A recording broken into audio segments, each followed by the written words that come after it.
بسم اللہ الرحمن الرحیم. دی انسنگ ہیرو، لائق اعتراف و پذیرائی شخصیت، معمار صوبائی جمعیت اہل حدیث مہاراشٹر. کسی بھی تنظیم کو متحرک کرنے اور اس کے پیغام کو قریہ قریہ عام کرنے اور تنظیم کی شاخیں قائم کرنے والے ایسے افراد ہوتے ہیں جو کہ اخلاص کے ساتھ کسی عہدے کی اور نام و نمود کی تمنا کیے بغیر صرف اللہ کے لیے ہر طرح کی قربانی دے کر اسے پروان چڑھاتے ہیں. وہ اس بات سے بے پرواہ ہوتے ہیں کہ کوئی ان کی پذیرائی کر رہا ہے. مولانا فضل الرحمان محمدی رحمہ اللہ کی بھی ایسی ہی نابغیر و گزار شخصیت تھی کہ جنہوں نے 1980 کی دہائی کے اواخر سے آج تک یعنی 30 برسوں سے زیادہ صوبائی جمعیت اہل حدیث مہاراشٹر کے ایک ادنا اور مستعد خادم کی حیثیت سے اعلیٰ کلمت اللہ کے اپنے فرض اور اپنے علم کا حق ادا کیا. صوبہ مہاراشٹر میں اہل حدیث مدارس نہ ہونے پر علماء اہل حدیث کا قحط الرجال تھا اور جماعت کی یہ حالت بڑی درگموں تھی. غیور اہل حدیث اپنی اپنی جگہوں پر اپنی سی کوششیں کرتے رہے. والد محترم شیخ محمد خلیل رحمہ اللہ بھی دیگر اعیان جماعت کے ساتھ بڑی کوششیں کی. صوبائی جمعیت اہل حدیث مہاراشٹر قائم کی گئی اور وقتاً فوقتاً آل مہاراشٹر میٹنگیں بھی ہوتی رہیں اور صوبائی سطح کے اجلاس بھی ہوتے رہے، لیکن جماعت پر ایک جمود طاری رہا اور جماعت کو متحرک کرنے کی کوششیں اتنی بارآور نہیں ہوئی جیسا کہ ہمارے اکابر چاہتے تھے. اتر پردیش سے نقل مکانی کر کے آئے ہوئے علماء نے اپنے ذاتی کاروبار سے منسلک ہو کر اپنے آپ کو صرف مقامی مساجد میں خطبہ جمعہ تک محدود کر لیا تھا. والد محترم کے زمانے میں اور ان کے بعد کے کچھ برسوں تک فیضی عبدالقیوم صاحب نے بڑی محنت اور مشکل اسفار کی صعوبتیں برداشت کر کے جو چند جماعتیں تھیں انہیں رابطے میں رکھنے کا کام انجام دیا اور بلا معاوضہ اپنی خدمات کو فرض عین سمجھتے ہوئے ادا کیا.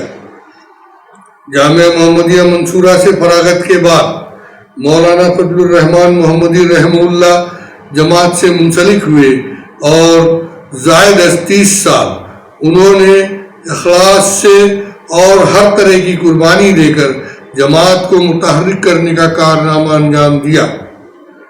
اور یہ موقع ہے کہ ان کی ہمہ جہد کارکردگی کا تذکرہ کر کے تاریخ کے اوراق میں محفوظ کر دیا جائے کہ ان کے حاسدین اور مخالفین بھی کچھ کم نہ تھے کہ جو ان کی محنتوں کو اپنی جھولی میں ڈالنے میں ذرا بھی اللہ کا ڈر نہیں محسوس کرتے تھے. نمبر 1، خطبات جمعہ. شاذ و نادر ہی خطبہ جمعہ دینے سے محروم رہتے تھے، وگرنہ مالیگاؤں اور مہاراشٹر کی بیشتر مساجد اہل حدیث میں خطبہ جمعہ کے لیے لمبے لمبے سفر کی صعوبتیں بخوشی برداشت کر کے اپنے فرائض کو ادا کرتے تھے کہ جماعت میں بیداری پیدا ہو اور ساتھ ہی ساتھ جماعت کے حالات اور جماعت کی تنظیم کے مسائل پر گفتگو کر کے انہیں حل کرنے کی کوشش کرتے تھے. نمبر 2، دعوتی و تبلیغی اسفار. صوبائی جمعیت اہل حدیث مہاراشٹر کی شاید ہی کوئی اکائی اور جمعیت ہو جہاں وہ بغرض خطبہ جمعہ اور جمعیت کی تنظیم کے لیے سفر نہ کیا ہو اور ان کے یہاں اجلاس اور پروگرام کرنے میں ان کی رہنمائی نہ کی ہو، جبکہ ان کے شروعات کے دنوں میں آج کل کے جیسے سفر کی سہولتیں، موبائل اور دیگر سہولیات میسر نہ تھیں. نمبر 3، مقامی جمعیات کے انتخاب کو کامیابی سے ہمکنار کرنا اور صوبائی مجلس شورا کے قیام میں ان کی رہنمائی کرنا اور صوبائی انتخابی میٹنگ کا انعقاد کرنا. نمبر 4، صوبائی سطح کے اجلاس اور کانفرنسوں کا انعقاد کرنا اور اس کے لیے پورے صوبے کا دورہ کر کے لوگوں میں جوش و خروش پیدا کرنا، عوام اور علماء کرام کی حاضری کو یقینی بنانا، پوسٹرز وغیرہ اور خصوصی دعوت نامے پورے مہاراشٹر میں روانہ کرنا، اراکین شورا اور جماعت کی مقتدر شخصیات سے رابطے میں رہنا، اسٹیج مینجمنٹ اور علماء کی ترتیب کا نظم کرنا، بعد اجلاس کی رپورٹ تیار کرنا اور اخبارات میں عام کرنا۔ نمبر 5، منہج سلف کی ترویج و اشاعت کے لیے 15 روزہ اخبار اسلاف میں ایڈیٹر رہے۔ نمبر 6، فقہی مسائل کے حل کے لیے مجلس علماء اہل حدیث کا قیام کیا گیا اور ڈاکٹر فضل الرحمان مدنی پہلے صدر ہوئے اور مولانا فضل الرحمان محمدی پہلے ناظم منتخب کیے گئے۔ نمبر 7، ائمہ اور دعات کے لیے تربیتی پروگرام کا انعقاد کرنا۔ نمبر 8، دارالقضاء کے لیے میٹنگ کا انعقاد کرنا۔ نمبر 9، آل انڈیا مسلم پرسنل لا بورڈ کی شورا کی میٹنگوں میں جماعت کی نمائندگی کرنا۔ نمبر 10، کل جماعتی تنظیم مالیگاؤں کی سرگرمیوں میں مشغول رہنا اور اس کے لیے ترجمان اور اسٹیٹس مین کی ذمہ داری نبھانا، بم بلاسٹ میں پھنسائے گئے اشخاص کی مدد کے لیے کل جماعتی وفود میں شریک رہنا، علاوہ دیگر ملی تنظیموں کے پروگرام میں جماعت کی نمائندگی کرنا۔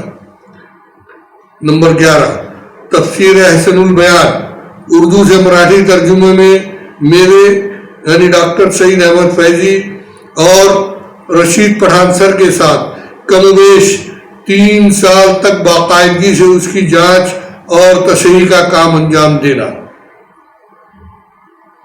نمبر 12، مہاراشٹر کی مقامی جمعیات کے پروگرامز کی ترتیب اور انعقاد، ان کا گائیڈنس اور بذات خود شریک ہو کر کامیابی سے ہمکنار کرنا اور مہاراشٹر کے باہر کے پروگراموں میں بھی نمائندگی کرنا۔ نمبر 13، دہلی میں منعقدہ پروگراموں میں خاص طور سے تدریب کے پروگرامز میں شرکت اور بعض اوقات نظامت کے فرائض انجام دینا۔ نمبر 14، مصیبت اور آفات کے ہنگامی مواقع پر مہاراشٹر بھر سے ریلیف جمع کرنے کی مہم انجام دینا اور ریلیف متاثرہ علاقوں تک پہنچانا۔ نمبر 15، ملک بھر سے آنے والے مدارس و مساجد کے سفرا کے لیے توسیعات جاری کرنا اور ان کے لیے سہولتیں مہیا کرنا۔ نمبر 16، بیت المال کے فنڈ کے لیے مہاراشٹر میں ماہ رمضان میں دورے کرنا۔ اور کیا کیا یاد کیا جائے اور کیا کیا لکھا جائے؟ ان کی پوری جماعتی زندگی ایثار و قربانی سے عبارت ہے اور انہیں جماعت اہل حدیث کا معمار نہ کہا جائے تو یہ ان کے حق میں ناانصافی ہوگی۔ یہ ضرور ہے کہ دیگر ارکان جماعت و نوجوانان اہل حدیث ان کے شانہ بشانہ رہے اور انہیں سیٹھ محمد خلیل فیضی خاندان کی سرپرستی حاصل رہی۔ ان کو جماعت میں ایک عزت اور ایک مقام حاصل تھا۔ پوری جماعت اہل حدیث مہاراشٹر ان سے واقف ہے، مگر جہاں اتنی محنت اور کام ہوتا ہے، ثمر آور درخت پر پتھر مارنے والے بھی رہتے ہی ہیں۔ میں نے جو سرخی لگائی ہے دی انسنگ ہیرو کہ وہ ان پر صادق آتی ہے کہ ان کے حاسدین خوشنوا کی بدخواہی نے بہت سے اہل حدیث افراد کو ان سے بدظن کیے رکھا اور ان کی خدمات کا وہ اعتراف نہیں ہوا اور وہ پذیرائی نہیں ہوئی جو کہ ان کا حق تھا۔ یہ تو اللہ تعالیٰ کا انعام ان کے لیے رہا کہ انہیں صوبائی جمعیت اہل حدیث مہاراشٹر کے ناظم اعلیٰ کا عہدہ ملا۔ شروع دنوں کے پریشان کن حالات کے بعد عام اہل حدیث عوام کو حقائق کا پتہ چلا اور جمعیت پھر سے متحد ہو کر اپنی نشاطات کی طرف سرگرم ہو گئی، مگر یہ اللہ کی مشیت ہے کہ مولانا فضل الرحمان محمدی رحمہ اللہ ہم سے جدا ہو گئے اور ہم ایک ایسے امتحان میں ڈال دیے گئے کہ مولانا فضل الرحمان محمدی رحمہ اللہ کے نقش قدم پر چل کر جماعت کو صحیح راہ پر لگا کر اپنے فرائض امر و نواہی کو ادا کرتے رہیں۔ اللہ تعالی ہمیں توفیق دے۔ میری اور مولانا فضل الرحمان محمدی رحمہ اللہ کی تقریباً روز ہی ملاقات اور جماعت کے تعلق سے بات چیت رہتی تھی۔ وہ جیسے میرے گھر کے ایک فرد تھے۔ جماعت کے کاموں میں وہ میرا داہنا ہاتھ تھے۔ اپنے فرض کے تئیں انہوں نے کبھی بھی دن رات، سردی گرمی بارش کی پرواہ نہیں کی اور اپنی دیگر مصروفیات پر جماعتی کاموں کو مقدم رکھتے تھے۔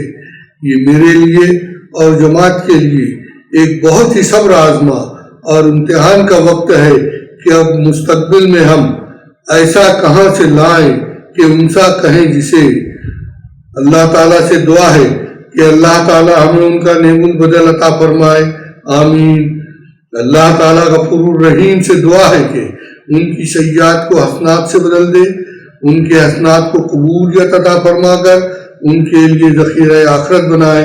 اللہ تعالیٰ انہیں عذاب القبر سے بچائے، عذاب النار سے بچائے، انہیں انبیاء، صدیقین، شہداء اور صالحین کے ساتھ جمع کرے، ان کے ورثہ کو صبر جمیل عطا فرمائے اور انہیں بھی ان کی طرح دین کا کام ادا کرنے کی توفیق عطا فرمائے اور دین و دنیا میں کامیابی و کامرانی عطا فرمائے، اور آخر میں یہ کہ ان کے ساتھ کام کرنے میں، ان سے معاملات میں ہماری کوتاہیوں کو معاف فرمائے، آمین۔ السلام علیکم ورحمۃ اللہ وبرکاتہ۔